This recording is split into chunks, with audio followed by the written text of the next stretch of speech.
Bihar SSC serial level के लिए best 15 क्वेश्चनों का सीरीज।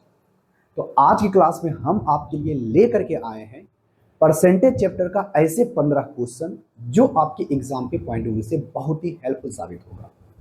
चाहते हो सारे क्वेश्चनों को अच्छे तरीके से प्रैक्टिस करने के लिए तो वीडियो में अंत तक जरूर बने रहिएगा। देखिए भाई, सबसे पहला क्वेश्चन क्या कहता है, एक मशीन के पहले वर्ष में 10% की, दूसरे वर्ष में 20% और तीसरे वर्ष में 33.33% की कमी होती है। अगर प्रारंभ में 20,000 रुपया इसका मूल्य था तो आप हमें बताइए कि 3 वर्ष के अंत में इसका मूल्य क्या होगा। देखो भाई, ऐसे क्वेश्चन को बहुत ही आसान तरीके से बनाएंगे, ज्यादा इसमें सोचने की जरूरत नहीं है। देखो यहां पर सीधे सीधे कह रहा है कि इसमें सबसे पहले 10%, फिर 20%, फिर 33.33% की कमी हो रही है, मतलब सक्सेसिवली आपका कमी हो रहा है। तो इसमें आपको कुछ नहीं करना, जैसे क्वेश्चन कहा है वैसे ही करेंगे। सबसे पहले 10% की कमी, उसके बाद 20% की कमी, उसके बाद 33.33% की कमी। तो आप हमें बताओ, अगर पहले वर्ष 10% की कमी होगी तो 10% की कमी होगी तो होगा प्राइस कितना, 90%। कोई दिक्कत? होगे ना जी सर, कोई दिक्कत नहीं। जो अब आपका प्राइस होगा फिर आप उसमें 20% की कमी कर दोगे, मतलब 80% हो गए। हाँ जी सर, यानी 4/5। उसके बाद 33.33% की कमी होगा, यानी जो भी प्राइस 2 साल में रहा होगा उसमें 33 दशमलव यानी 1/3 की कमी, यानी टोटल अगर 3 है तो उसमें 1 कम जाएगा तो बचेगा कितना, 2। क्लियर हो गया? हाँ जी सर। अब यहां से बताओ, 3 तिहाई का 9, तो यहां पर से देखना क्या हो गया, अगर पहले प्राइस अगर 10 बचे 50 था तो अब हमारा प्राइस कितना हो जाएगा, 3 चौके 12 दूनी 24। बताओ अगर पहले की प्राइस की बात करें तो कितना बोला है, कहोगे सर 20,000। कितना बोला, 20,000। इसका कितना गुना चेक करो, 0 से 0 कट जाएगा, 5 चौके 20 यानी 400 गुना। तो इसका भी आंसर आपका 400 गुना होगा और 24 चौक 96 यानी 9600 आपका प्राइस होगा। ऑप्शन नंबर कितने में है, ऑप्शन नंबर डी में। आई होप इसका आंसर आप हमें कमेंट बॉक्स में करके बताए होंगे। तो बहुत ही सिंपल सा क्वेश्चन था। ऐसे क्वेश्चनों में कलम उठाने की जरूरत नहीं पड़ती है, लेकिन आप इन क्वेश्चनों को, हमें इन क्वेश्चनों को बताना था, इसलिए हम आपको करके बताए। देखो अब अगला क्वेश्चन कहता क्या है, सबसे पहले क्वेश्चन को पढ़ो, इसका आंसर हमें कमेंट बॉक्स में करके बताओ। कहता है कि पेट्रोल की कीमत में 15% की वृद्धि हुई, बढ़ोतरी से पहले इसकी कीमत 82 रुपये प्रति लीटर थी। एक आदमी हर महीने 2639 किलोमीटर की यात्रा करता है और उसकी कार 13 किलोमीटर प्रति घंटा की माइलेज देता है, तो पेट्रोल की कीमत बढ़ोतरी के कारण उस आदमी के मासिक खर्च में कितना प्रतिशत की, कितना प्रतिशत नहीं, कितने की वृद्धि आपको देखने के लिए मिलेगी। देखो ऐसे क्वेश्चनों में घबराने की जरूरत नहीं है। सबसे पहले आप हमें बताओ, इस क्वेश्चन में कहा क्या है, कहा यही है कि बढ़ने से पहले उसका जो प्राइस था 82 रुपये प्रति लीटर। कहोगे हाँ जी सर, कोई दिक्कत? कहोगे ना जी सर। देखो 82 रुपये प्रति लीटर, एक व्यक्ति हर उसका मासिक जो करता है वो 2639 किलोमीटर करता है, ठीक है? हो गया? हाँ जी, यानी एक महीने के अंदर वो इतना किलोमीटर का वो डिस्टेंस कवर करता है, लेकिन उसकी गाड़ी जो है 13 किलोमीटर प्रति लीटर देता है। अगर एक व्यक्ति इतना किलोमीटर जाता है, अगर माइलेज की बात करें, अगर 1 लीटर भराएगा तो वो 13 किलोमीटर जाएगा, तो वो टोटल कितना लीटर पेट्रोल पिएगा? कहोगे सर 203 लीटर, यानी प्रत्येक महीना उसको 203 लीटर पेट्रोल की जरूरत पड़ेगी। तो बताओ, अब सोचो पहले, अगर 1 लीटर में सबसे पहले 82 रुपये प्रति लीटर था, इसमें से उसको 15% की वृद्धि हो जाएगी, तो अब वृद्धि हो जाएगी तो बढ़ेगा कितना? कहोगे सर अगर इसमें हम 15% की वृद्धि कर देते हैं तो इसका 10%, अगर पीछे से हम 1 दशमलव लगाएंगे तो 10% हो गया, और इसका अगर आधा कर देंगे तो 5% हो जाएगा। तो टोटल बताओ हमारे पास कितना आया, 12.3 रुपया बढ़ जाएगा। यानी उसका 1 लीटर में कितना बढ़ जाएगा, 12.3 रुपया प्रति लीटर के हिसाब से खर्चा बढ़ जाएगा। हाँ या ना, कहोगे हाँ जी सर बिल्कुल सही। तो टोटल उसको कितना लीटर की आवश्यकता पड़ती है, कहोगे सर 203 लीटर का, क्योंकि अभी हमने बताया था 1 लीटर में खर्चा इतना होता है, इतना बढ़ता है, इसको 12.3 गुना कर देंगे तो टोटल खर्चा नहीं पता चलेगा, कहोगे हाँ जी सर। तो इसको जब गुना करोगे 200 प्लस का 3 हम कर देते हैं गुना 12.3 कर देते हैं। जब इसको इसमें गुना करोगे तो एक जीरो से कट जाएगा, तो जीरो, 3 दूनी 6, 12 दूना 24, 2460, फिर 3 से जब गुना करोगे लास्ट में यूनिट डिजिट 9 दिखाई पड़ेगा। कितना दिखाई पड़ेगा, 9, जो कि 9 तीन तीन को ऑप्शन में देखो। जब इसको हम 3 से गुना करें, बताओ 3 दूनी का 6, 3 दूनी का 6, उसके बाद 3 3 3 का 3 ही हो जाएगा, 9 6 9, उसके बाद 4 और, तो बताओ 94.9, जो कि ऑप्शन नंबर कितने में है, ए में। और यही आपका आंसर है। बहुत ही सिंपल सा क्वेश्चन था। आई होप इसका आंसर आप हमें कमेंट बॉक्स में करके बताए होंगे। अब यहां से बढ़ते हैं अगले क्वेश्चन की तरफ। एकदम इसी तरह का क्वेश्चन है, लेकिन यहां पर आपसे क्या पूछा है ये देखना। बहुत ही सिंपल सा क्वेश्चन। आई होप इसका आंसर आप हमें कमेंट बॉक्स में करके बताओगे। खाना पकाने के लिए तेल में 9% की वृद्धि होती है, क्या चीज में, प्राइस में। आपको घबराने की जरूरत नहीं है, प्राइस में 9% की वृद्धि होती है। चलो भाई, उसके बाद एक परिवार 15 लीटर खाना पकाने के लिए उपयोग करता है। अच्छा, 15 लीटर वो खाना पकाने के लिए उपयोग करता है प्रत्येक महीना कितना करता है, 15 लीटर, और तेल पकाने के लिए उपयोग करता है। यदि मूल्य उसके कीमत 70 रुपये प्रति लीटर था। अच्छा, उसका जो पहले जो प्राइस था वो 170 रुपये लीटर था, 170 रुपये प्रति लीटर था, और कहता है तो बताइए वृद्धि के कारण अतिरिक्त वार्षिक खर्च कितना होगा। बताओ, अगर इसका ये मासिक खर्च है, यानी एक महीना में 15 लीटर तेल का इस्तेमाल करता है, तो बताओ एक महीने के अंदर 15 लीटर करता है तो एक साल में कितना करेगा, क्योंकि सर 12 गुना कर देंगे यानी 180 लीटर। तो 1 ईयर के अंदर टोटल खर्चा कितना होगा तेल का, 180 लीटर। तो आप हमें बताइए खर्चे के कारण उस, यानी प्राइस में वृद्धि के कारण तेल पर खर्चा उसका कितना बढ़ जाएगा। तो सबसे पहले समझो कि उसका 9% प्राइस बढ़ा है, तो सबसे पहले हमको पता करना होगा कि 1 लीटर में कितना प्राइस बढ़ता है, कितना बढ़ता है। तो कहोगे सर 170 है, अगर हम इसका 9% निकालें, क्योंकि 9% बढ़ा है, तो 9% निकालने के लिए हम पीछे से 2 अंक के बाद दशमलव लगा देंगे, तो 1% का वैल्यू चला आएगा। 1% में अगर हम 9 से गुना कर देंगे तो 9% आ गया, 17 तिरपन्ना से 153 आ जाएगा, यानी 15.3 रुपया प्रति लीटर के हिसाब से खर्चा उसका बढ़ जाएगा। हाँ या ना, कहोगे हाँ जी सर। तो एक साल में उसको 180 लीटर के तेल की आवश्यकता होती है, इसको 15.3 नहीं कर देंगे, कहोगे हाँ जी सर कर देंगे। दशमलव से ये हमारा घट जाएगा तो 18 गुना 153 हो जाएगा, कहोगे हाँ जी सर। तो बताओ 18 तिया 18 का 36 18 का 24 16 8 तिहाई का 24 का, यहां से डायरेक्ट करना, 8 तिहाई का 24। यूनिट डिजिट क्या दिखाई देना चाहिए, 4। किस ऑप्शन में, ऑप्शन में वो यूनिट डिजिट 4 दिखाई देता है, ऑप्शन नंबर सी में, और यही आपका आंसर होगा। अब इससे ज्यादा हमको सॉल्व करने की जरूरत नहीं है, बस इतना सिंपल सा क्वेश्चन था। अब बढ़ते हैं क्वेश्चन नंबर 4 के ऊपर। क्वेश्चन नंबर 4 बेहद सिंपल सा क्वेश्चन है। आई होप इसका आंसर आप हमें कमेंट बॉक्स में करके बताओगे।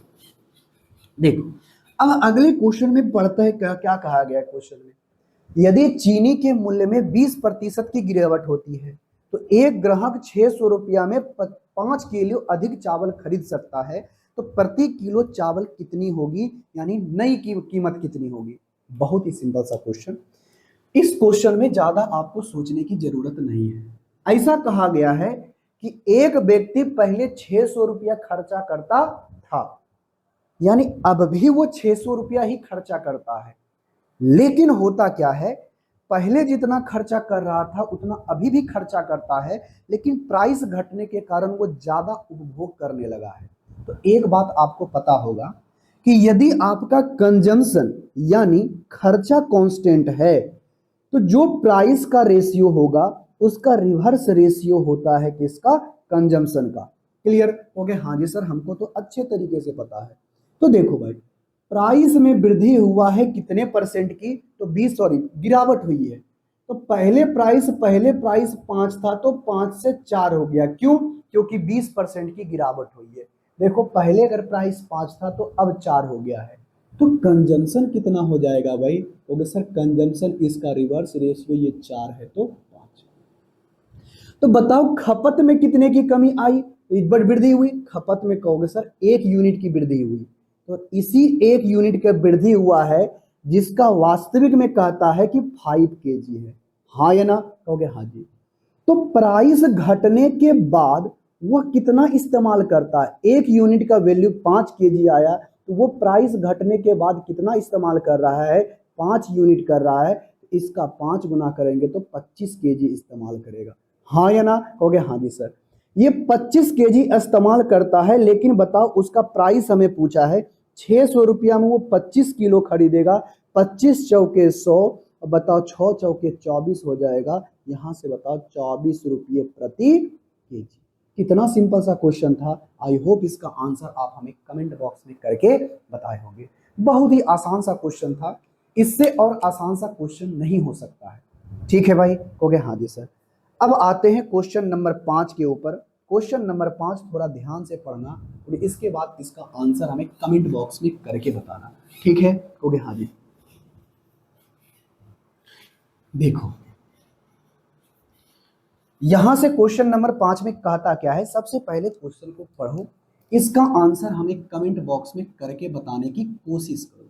ठीक है? हो गया? हाँ जी। एक व्यक्ति 20 केजी चावल और 8 केजी गेहूं का उपभोग करता है। चलो ध्यान से सुनना, अब यहां से ध्यान से सुनना, ये हमारा चावल है और ये हमारा गेहूं है। कोई दिक्कत? हो गया ना जी सर, गेहूं है। कोई दिक्कत है? हो गया ना जी सर, क्यों दिक्कत नहीं है? ये चावल है, गेहूं है, और उसकी मात्रा की बात करें तो मात्रा जो कहा गया है ना, यह 20 केजी इस्तेमाल करता है चावल और ये गेहूं इस्तेमाल करता है 8 केजी। कोई दिक्कत? हो गया ना जी सर। अगर हम प्राइस की बात करें तो प्राइस में कहा गया है, प्राइस में कहा गया है कि जिसका चावल का जो प्राइस है, ध्यान से सुनना क्या बोला है, चावल का जो मूल्य है गेहूं के मूल्य का 20% है। तो 20% को हम लोग क्या कहते हैं? 1/5। यदि गेहूं का मूल्य अगर 5 है तो इसका मूल्य 1 है, इसको हमने माना है। कोई दिक्कत? हो गया ना जी सर, कोई दिक्कत नहीं। अगर हम अभी प्राइस की बात करें, टोटल खर्चा कितना होगा, ऐसे समझते हैं कि 5 रुपये प्रति किलो है, ये 1 रुपये प्रति किलो है, तो इसका 20 रुपया खर्चा होगा और इसमें कितना होगा? नोट कहोगे 8 5 40 रुपया होगा। तो टोटल खर्चा कितना हो रहा है? कहोगे सर 60। लेकिन वास्तविक में खर्चा कितना हो करना है? 300। तो 300 बनाने के लिए हम क्या करते हैं? इसको 5 से गुना, इसको भी 5 से गुना। देखो अब 300 रुपया खर्चा हो रहा है। हो गया? हाँ जी। इसका मतलब वो 100 रुपया चावल के ऊपर खर्चा करता होगा और इसका मतलब यहां पर से 5 से गुना करेंगे तो 200 रुपया गेहूं पर खर्चा करता होगा। क्लियर? हो गया? हाँ जी। तो देखो इसके प्राइस में वृद्धि हुई है, किसके प्राइस में? गेहूं के प्राइस में 20% की वृद्धि हुई है। पैसा हमको 300 रुपया खर्चा करना है, लेकिन यहां पर हमें 20% की वृद्धि हुई है, तो 20% निकालने के लिए पीछे से 1 दशमलव लगा देंगे, 10% हो जाएगा। और 10% में अगर हम 2 से गुना कर देंगे यानी 20 दूनी 40, यानी 40 बढ़ जाएगा, तो प्राइस कितना हो जाएगा? अब खर्चा 240। अब हमको 300 रुपया खर्चा करना है। बढ़ने के बाद हमने 240 रुपया खर्चा कर दिया, किसके ऊपर? गेहूं के ऊपर। किसके ऊपर? गेहूं के ऊपर। तो अब हमें 60 रुपया किसके ऊपर खर्चा करेंगे? कहोगे सर अब हमें चावल को 60 रुपया का खर्चा करना होगा। तो बताओ पहले खर्चा था इस पर 60 का, अब कितना हो रहा है? कहोगे सर अब हो रहा है यहाँ पर, पहले खर्चा हो रहा था 60 100, अब खर्चा हो रहा है कितने का?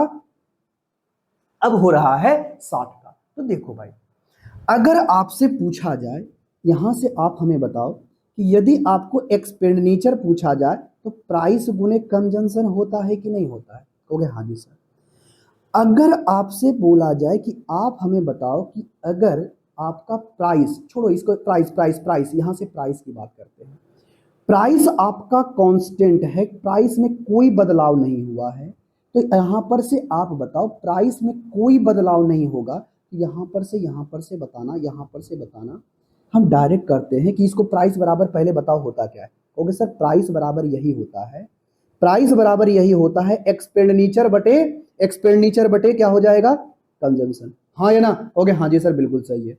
अगर आपका प्राइस कांस्टेंट है तो जो आपका कंजम्पशन का रेशियो होगा वही आपका एक्सपेंडिचर का रेशियो होगा, यानी प्राइस बढ़ेगा कंजम्पशन बढ़ेगा, बात खत्म। कहोगे हाँ जी सर, खर्चा बढ़ेगा, यही बात बोला है कि अगर प्राइस आपका कांस्टेंट है, प्राइस नहीं बढ़ रहा है, तो आप उपभोग को बढ़ाओगे तो खर्चा बढ़ेगा। हाँ या ना? कहोगे हाँ जी सर। तो यहां पर से बताना, यहां पर प्राइस हमारा जैसे पहले था तो वैसे ही रहेगा। कहोगे हाँ जी सर। तो इसका मतलब खर्चा यहां पर से देखना, एक्सपेंडिचर इसका क्या हो जाएगा, कांस्टेंट से एक्सपेंडिचर, यानी एक्सपेंडिचर और एक्सपेंडिचर और कंजम्पशन का रेशियो सेम रहेगा। खर्चा बताओ पहले 100 था, पहले खर्चा 100 था, 100 से हो गया 60, तो मतलब यही रेशियो आपका किसका होगा, कंजम्पशन का भी होगा। तो बताओ यहां पर से कितने परसेंट की कमी आई है? कहोगे सर 40 की कमी आई है। 40 का मतलब 100 में 40 मतलब 40% बात करता हूं, यहां पर से हो गया ऑप्शन नंबर कितने में, ऑप्शन नंबर ए में, और यही आपका सही आंसर। क्लियर हो गया? हाँ जी सर। अब बढ़ते हैं क्वेश्चन नंबर 5 हो गया, क्वेश्चन नंबर 6 के ऊपर। क्वेश्चन नंबर 6 बेहद सिंपल, बस थोड़ा सा आपको सोचने का फर्क है। थोड़ा सा क्वेश्चन को देखो और इसका आंसर हमें कमेंट बॉक्स में करके बताओ। बहुत अच्छा सा क्वेश्चन, आई होप इसका आंसर आप हमें कमेंट बॉक्स में करके बताओ। अभी तक हमारे चैनल को सब्सक्राइब नहीं किया तो प्लीज हमारे चैनल को सब्सक्राइब भी कर लो, वीडियो को लाइक भी कर दो। कहता क्या है, सबसे पहले क्वेश्चन करना, कहता है 2 उम्मीदवार के बीच एक चुनाव में Y% मतदान नहीं डाला। चलो, जितना भी परसेंट है मतदान नहीं डाला मतलब नहीं डाला, ठीक है, उसके बारे में हम सोचेंगे भी नहीं। और उसमें से डाले गए वोटों में से 10% इनवैलिड हो गया, ठीक है, कहोगे हाँ जी सर। उसके बाद जबकि सभी वैध मतों दोनों उम्मीदवार के पक्ष में पड़े, एक उम्मीदवार को कुल वैलिड वोट का यानी वैध वोट का 59.375% मत मिले और वो 2484 वोटों से निर्वाचित हो गया, मतलब विजयी हो गया। तो यदि उस चुनाव में कुल मतदाताओं की संख्या 1600 थी तो आप हमें बताइए वाई का मान क्या होगा। देखो भाई, इस क्वेश्चन को हम एकदम आराम तरीके से बनाएंगे। कैसे बनाते हैं इस देखो, करना क्या है, सबसे पहले सोचना Y% ने वोट नहीं डाला, इसके बारे में तुम सोचो ही मत।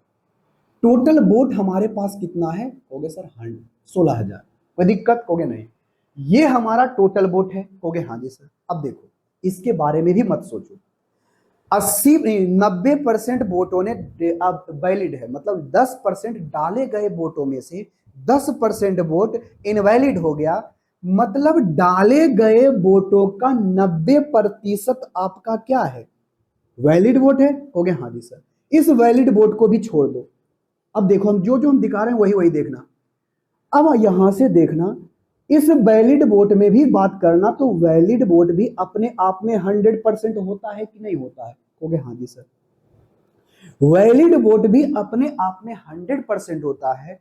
इस वैलिड वोट का 59 पॉइंट कितना है, 375% वोट एक व्यक्ति को मिलता है और जीत जाता है, और एक दूसरा व्यक्ति है, स्वाभाविक बात है, ये टोटल वैलिड वोट का 100% है, तो इसमें से इसको कुछ वोट मिला होगा। हो गए हाँ जी सर। तो अगर हम बात करते हैं, अगर आप 100 में से अगर आप 59.375 घटा देते हो तो कितना आ जाता है? कहोगे सर 526.0, यहां से आपका हो जाएगा यहां 4, यानी 40.625%। क्लियर? कहोगे हाँ जी सर। तो यहां से बताओ, यहां पर से बताओ दोनों में परसेंटेज का डिफरेंस कितना है? कहोगे सर अगर हम परसेंटेज की डिफरेंस की बात करें तो 59.625 है। अगर हम यहां से 40.625 को नहीं बल्कि ओहो सॉरी यहां पर 375 है ना, 375 है, 625 को घटा दें तो 005 यहां से बच जाएगा कितना, 3 उधर 3 उधर, यानी 7, यहाँ पर बचेगा 8, बस यहाँ पर बचेगा 1, यानी 18.75% वोटों से जीत जाता है। किसके 18.7%? यानी वैलिड वोट का 18.75%। तो यहां से बताओ वैलिड वोट का 18.75% का वैल्यू कितना दिया गया है? इसी के बारे में कहता है कि 2484 है। कोई दिक्कत? कहोगे ना जी सर कोई दिक्कत नहीं। देखो दशमलव हटाते हैं, डबल जीरो आएगा। 25 से लगाओ, 25 सत्ते 75 से, 25 पचे 125, यहां से 25 चौके का 100, यानी 2 4 8 4 गुने का कितना हो जाएगा? 4। अब जो कटता है काट दो। अब देखो इसको हटाओ, अब जिससे कटता है काट दो। 3 से लगेगा क्या? कहोगे हाँ जी सर लग सकता है। तीनों 8 24, 3 दूनी का 6, और तीनों 8 24 गुने का 4, तो आएगा कितना? कहोगे सर 25%। तो ये 25% का वैल्यू आया है। किसका 25% है?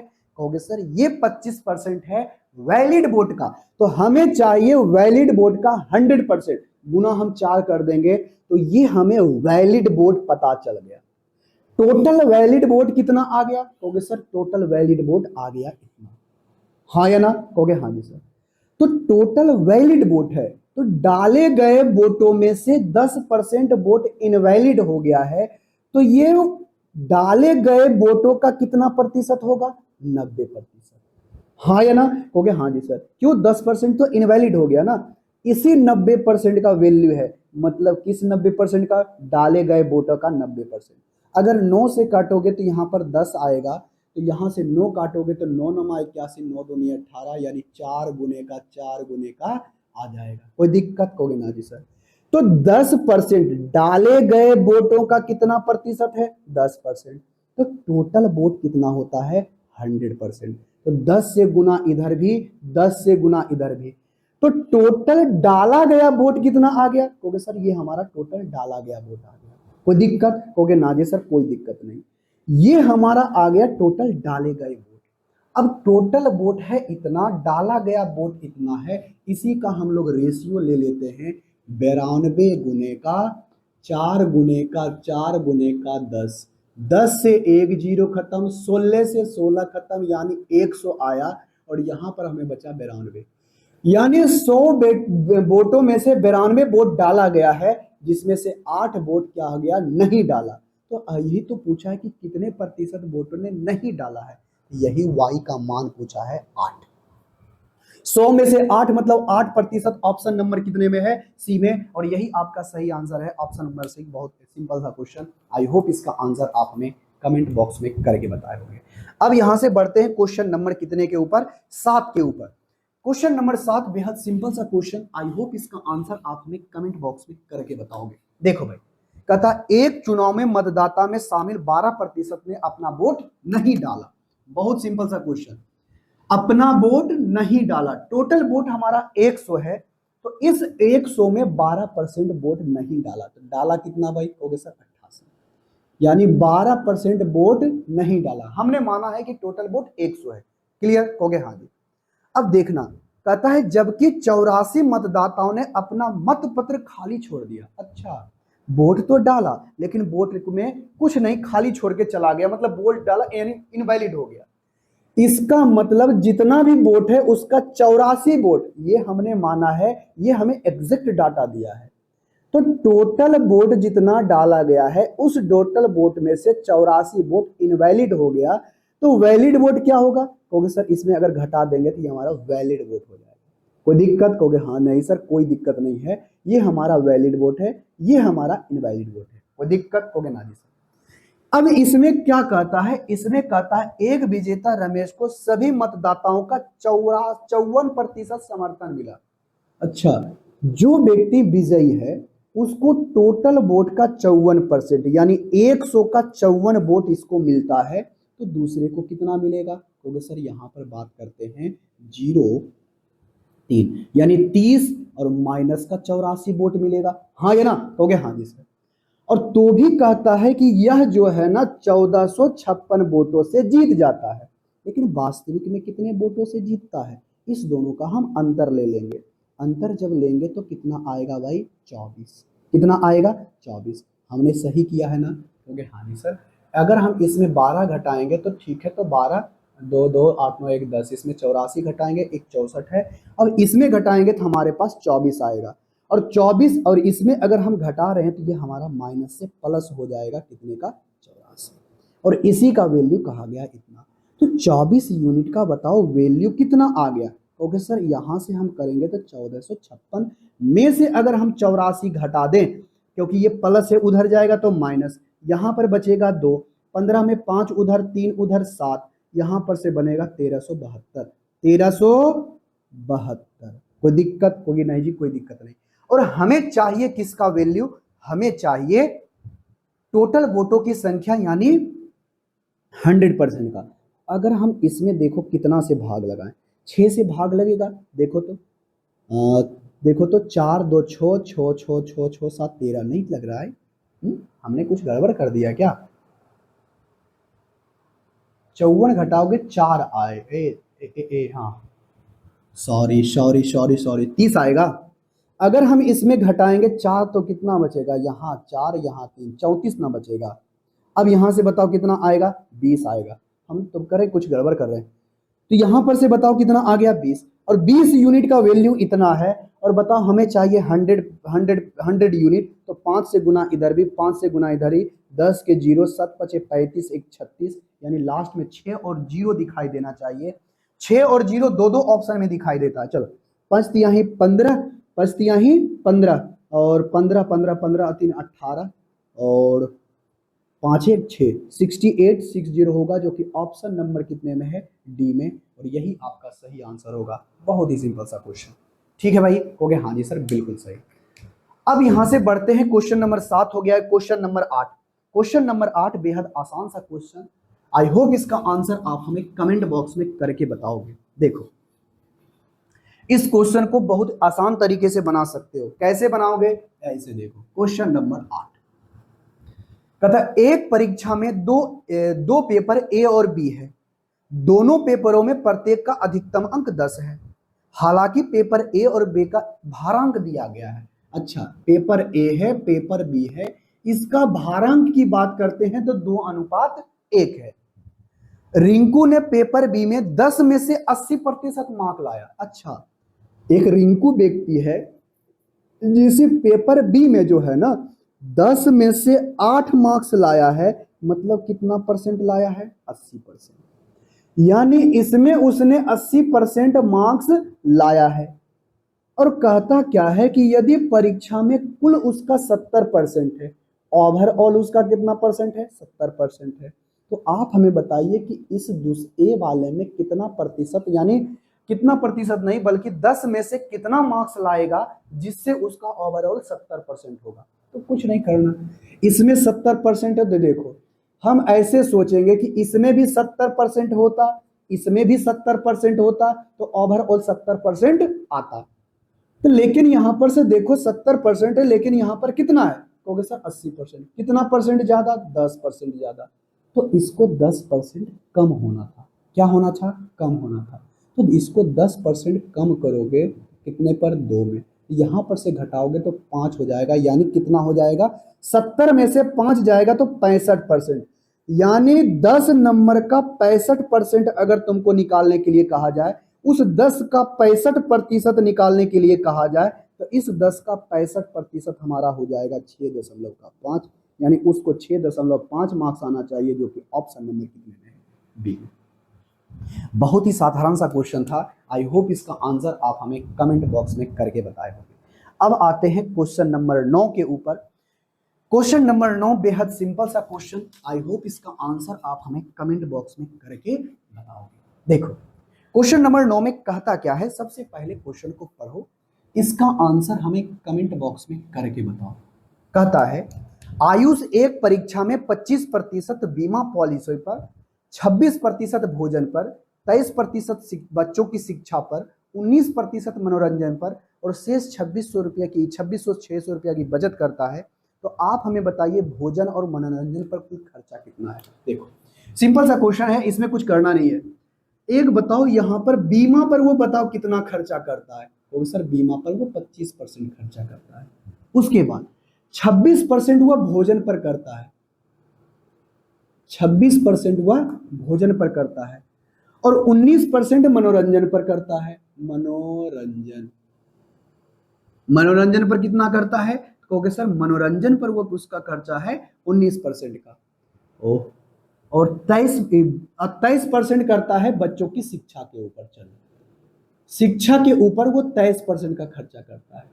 अब जो राशि बचा वो 26,600 रुपया है। ये उसकी बचत है, ये उसकी क्या है? बचत है। तो पहले बताओ, टोटल राशि का 25%, 26%, 19% और 23% खर्चा कर दिया, तो किसी भी व्यक्ति का इनकम अपने आप में कितना होता है? 100%। तो इस 100% में 25% और 26%, 51% हो गया। कहोगे हाँ जी। 51 और 19 की बात करते हैं, 51 और 19 नहीं, 19 की बात करते हैं, तो यहां पर से हो जाएगा कितना? 70%। और 70 और 20 दिन कितना होगा? 93%।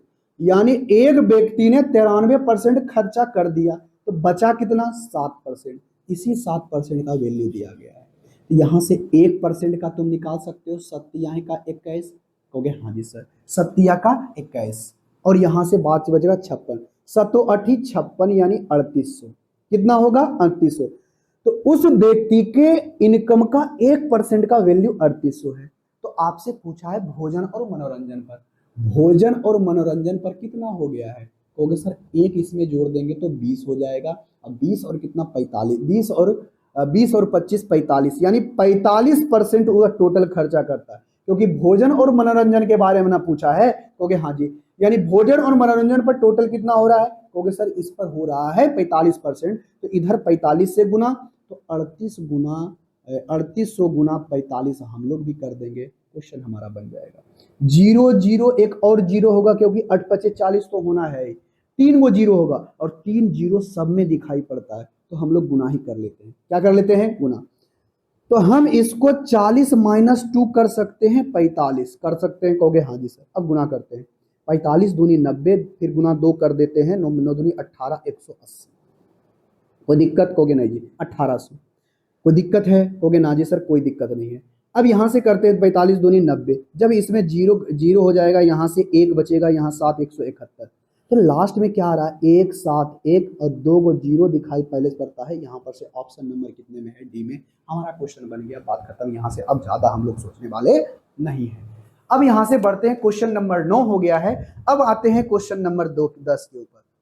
क्वेश्चन नंबर 10 बेहद सिंपल सा क्वेश्चन। आई होप इसका आंसर आप हमें कमेंट बॉक्स में करके बताओगे।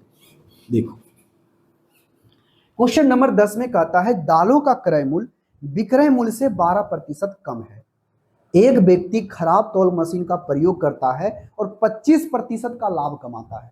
कितना प्रतिशत का? 25% का लाभ कमाता है।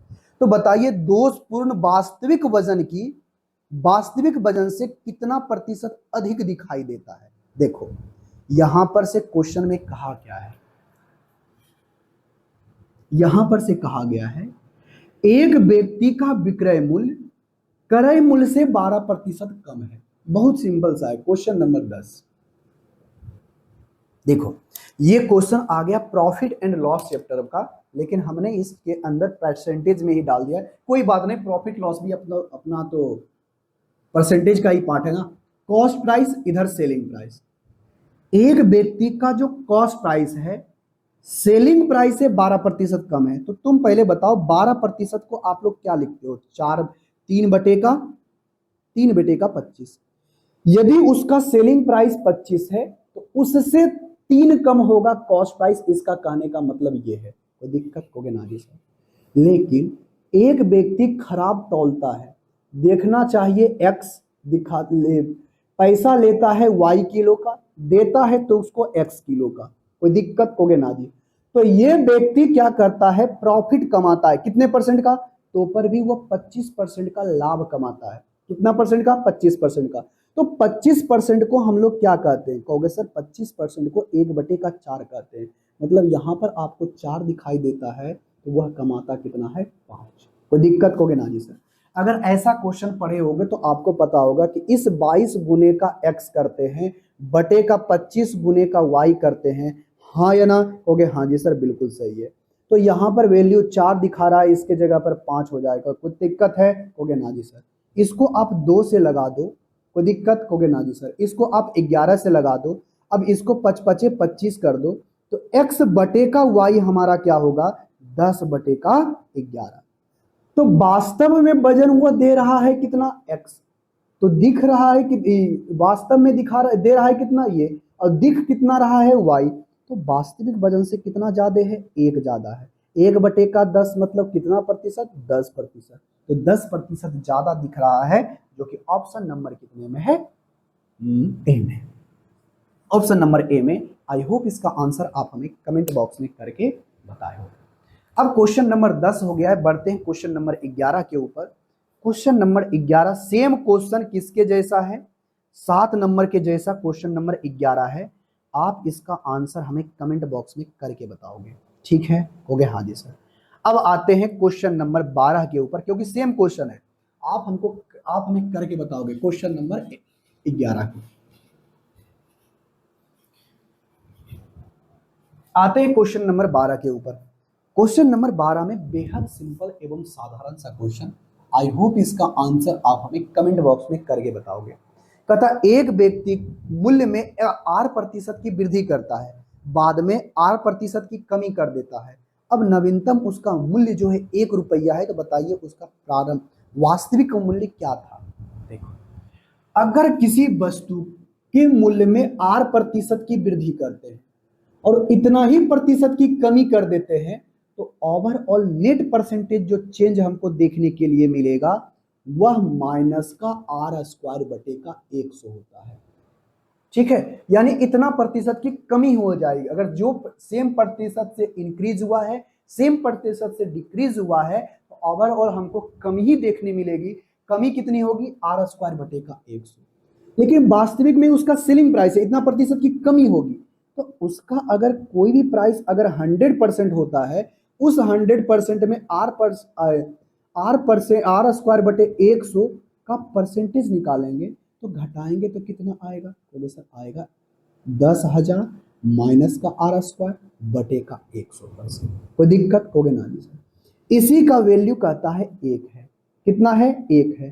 तो आप यहां से बताओ हमें इस वस्तु के 1% का वैल्यू क्या होगा? कहोगे सर 1% का वैल्यू होगा 100 बटे, यहां पर से होगा 10,000 माइनस r²।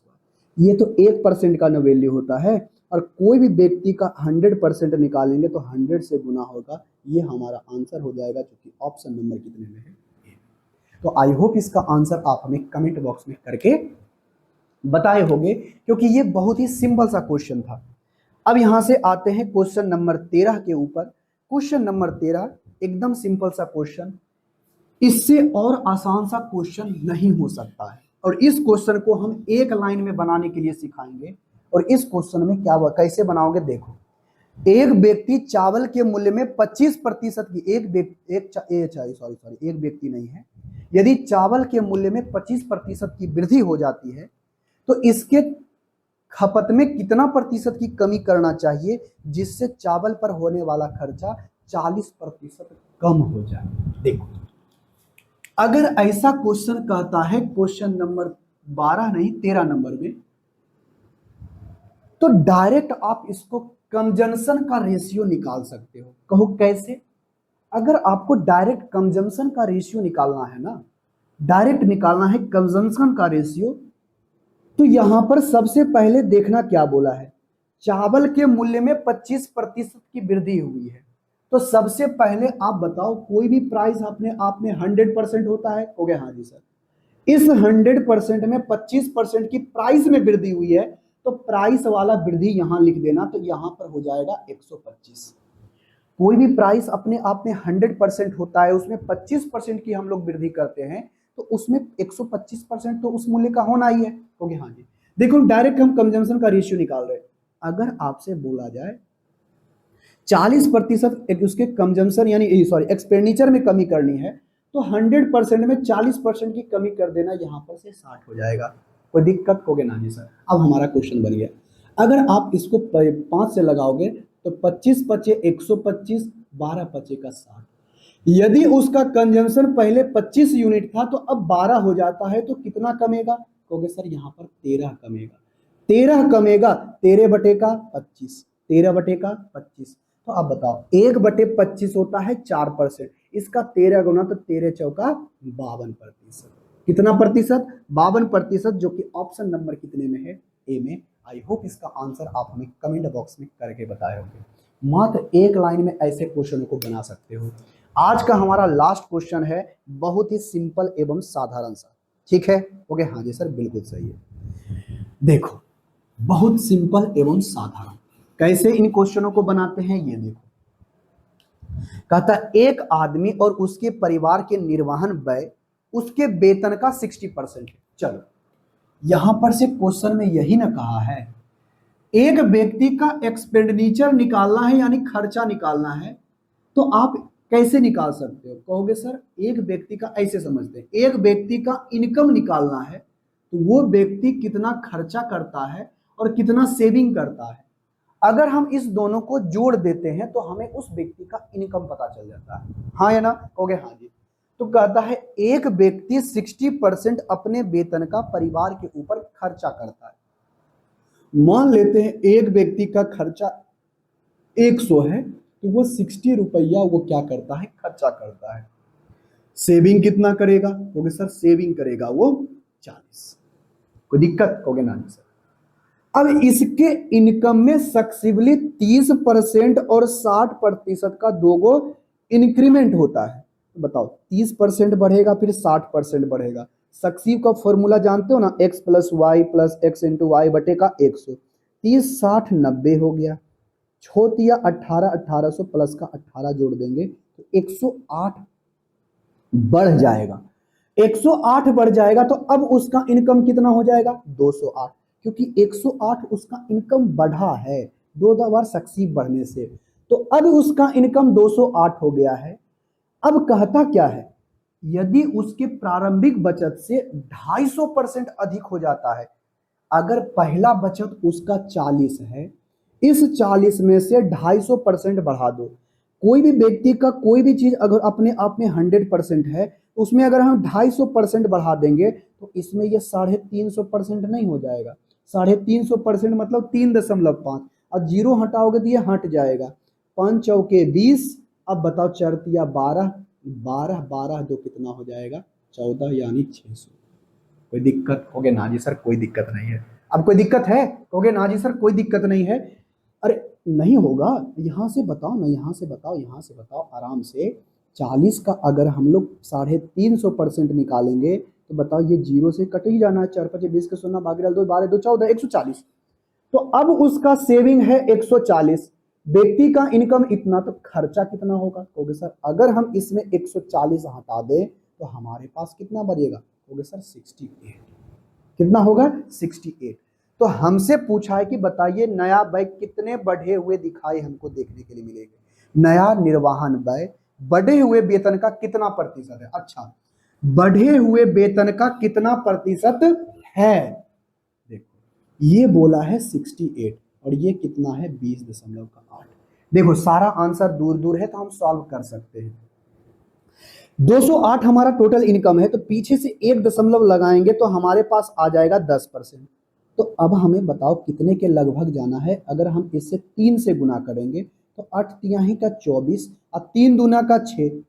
अगर हम 3 से करते हैं 10% में 3 से गुना करते हैं तो 30% का वैल्यू आया 62.2। और इससे अगर हम थोड़ा सा ज्यादा जाएं तो 4 नहीं बढ़ सकता है। अगर हम इसमें 2% और बात करते हैं तो 2% आएगा 2.08। 2 से गुना करेंगे तो 4 हो जाएगा। कहोगे हाँ जी सर। तो लगभग लगभग जो आपका परसेंटेज में ऑप्शन नंबर ए दिखाई देता है 32.7%, यही आपका आंसर होगा। आई होप इसका आंसर आप अपने कमेंट बॉक्स में करके बताए होंगे। तो आज की क्लास में हम लोग यहीं तक रहने देते हैं। अगले क्लास में आपको हम फिर से एक नए चैप्टर के साथ आएंगे, सारे बेस्ट क्वेश्चनों के साथ, ताकि आपका प्रैक्टिस अच्छे तरीके से हो जाए। तो चलिए मिलेंगे नेक्स्ट क्लास में, तब तक के लिए टेक केयर, बाय बाय।